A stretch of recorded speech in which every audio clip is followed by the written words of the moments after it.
दाऊद मान्या सुरवे वगैरह से डरते थे? मन्या सुरवे को मरवाने के बारे में ये कहा ही जाता है कि दाऊद इब्राहिम की टिप थी वो। और मन्या सुरवे निश्चित तौर से इस कदर खतरनाक था और उसने खुलेआम ऐलान कर रखा था कि मैं मुस्लिम माफिया को खत्म कर दूंगा। और वो उसका सबसे बड़ा कॉम्पिटिटर था, जितने बड़े पठान नहीं थे उससे ज्यादा बड़ा, क्योंकि वो इल्यूसिव था। इसकी दाएं बाएं आसपास उसको हवा तक नहीं लगती थी कि वो कौन है, कहाँ है, कैसा दिखता है, क्या करता है, कहाँ रहता है, किससे मिलता है, किनके पास आता जाता है।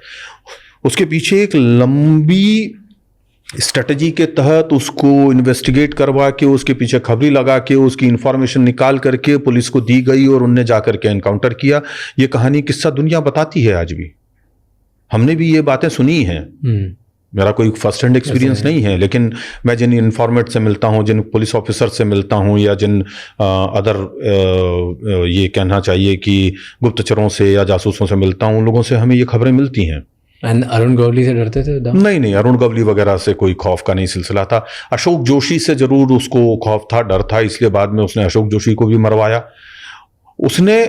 दाऊद ने अपने सामने जिन जिन लोगों से उसको डर हो सकता था उसने सबको मरवाया। बड़ा राजन को मरवाया, हर उस आदमी को मरवाया उसने, किसी को नहीं बख्शा। तो जो डरता वो तो सभी से। देखिए, आपको बता देता हूं कि अंडरवर्ल्ड एक ऐसी जगह है जहां आदमी आपको ऊपर से शेर दिखता है, अंदर से चूहा होता है। चाहे कोई भी डॉन हो, चाहे वर्ल्ड का कोई भी डॉन हो, कि खतरा है हर जगह, हर जगह है ना। अपना ही आदमी इन्वॉल्वमेंट निकल जाए, अब कोई भी कभी भी मुंह फोड़ ले। क्यों इतनी सिक्योरिटी में रहते हैं? क्यों आप छुप करके रहते हैं? आपको सिस्टम से तो डर है ही, विरोधी गैंगों से भी डर है, आपके अपने लोगों से भी डर है।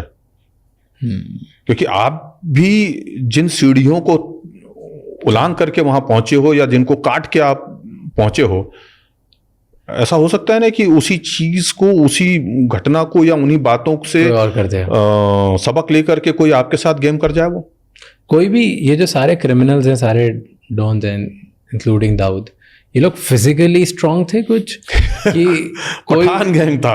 अच्छा, और बासु दादा थे, ऐसे कुछ लोग थे।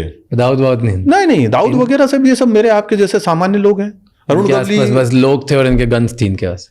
इनके पास करेज था, कलेजा, लड़ने का, भिड़ने का, कत्ल करवा देने का, सिस्टम से लड़ जाने का, और उसमें अपने आप को जेल अगर चला जाऊं मैं तो भी मेरा कुछ नहीं बिगड़ेगा, ये चीज मान लेने का वो दमखम उन लोगों में था। और एक टाइम बाद बहुत सारे क्रिमिनल्स को डेथ डिनायल सिंड्रोम हो जाता है ना, कि ऐसे बहुत सारे पुलिस वालों ने भी बताया कि जब आप बहुत बड़े बड़े गैंगस्टर के एकदम गन पॉइंट पे भी रखते हो तो भी वो हंस रहे होते हैं, क्योंकि उन्हें लगता है कि अभी भी मरेंगे नहीं। वो एक तरीके से डेथ डिनायल उनके दिमाग पर चढ़ जाती है। वो तो इमॉर्टल है, उन कहीं से भी निकल सकते हैं, इसलिए उनमें कलेजा बढ़ते जाता है। उन्हें लास्ट मोमेंट तक भी ऐसा नहीं लगता कि वो मर जाएंगे, उनको लगता है एंड में भी कह रही अभी भी हो जाएगा, अभी कोई बचा लेगा। ये फिल्मी बातें हैं, ऐसा कभी नहीं होता। बट क्राइम से बहुत सारे क्रिमिनल साइकोलॉजिस्ट बोलते हैं एक दो लोग होते हैं ऐसे, 1000 लोगों में, 1 करोड़ लोगों में, 1 लाख लोगों में ऐसा एक आध कोई होता है दीदावर, जो डेथ डिनायल सिंड्रोम वाली जो बात आप कह रहे हो उसमें जा पहुंचता है। जैसे एक बंदा था, यही आपने जैसे मन्या सुरवे की बात की, मनोहर सुरवे, उसमें वो चीज़ थी कि उखाड़ लो जो उखाड़ सकते हो, मारना है मार दो साले चलेगा, लेकिन मैं तो ये करके कुछ नहीं। तो ऐसे लोग होते हैं, लेकिन सब नहीं होते। मुश्किल से वो 0.001% चांस होता है कि कोई एक मिलेगा ऐसे। बाकी सब तो डरते ही, हर आदमी डरता है। देखिए, मृत्यु का डर होता है, परिवार के अहित का डर होता है, आपका इलाका छिन जाने का डर होता है, आपकी पूरी प्रॉपर्टी चले जाने का डर होता है। अब दाऊद को क्या बोलोगे, वाज ही अ माफिया और terrorist? He was a mafia and he is a mafia. Terrorist नहीं है? नहीं, मेरे लिए नहीं है।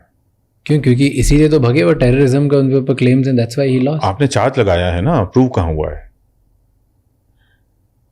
चार्ज लगे हैं, it is not proved yet. क्यों आपके लिए माफिया और टेररिस्ट नहीं है? भाई आप प्रूव करो ना कि वो टेररिस्ट है। आपने किसी भी कोर्ट में उसको एज अ टेररिस्ट सजा नहीं दी है आज तक, हिंदुस्तान की किसी अदालत में नहीं हुई है। मैं क्यों मानूं? माफिया है तो माफिया है, उसके तहत उसको सजाएं हुई है। तो उसकी आइडियोलॉजी की कोई लड़ाई नहीं थी? आइडियोलॉजी की लड़ाई नहीं थी, वो तो मूर्खता में वो फंस गया।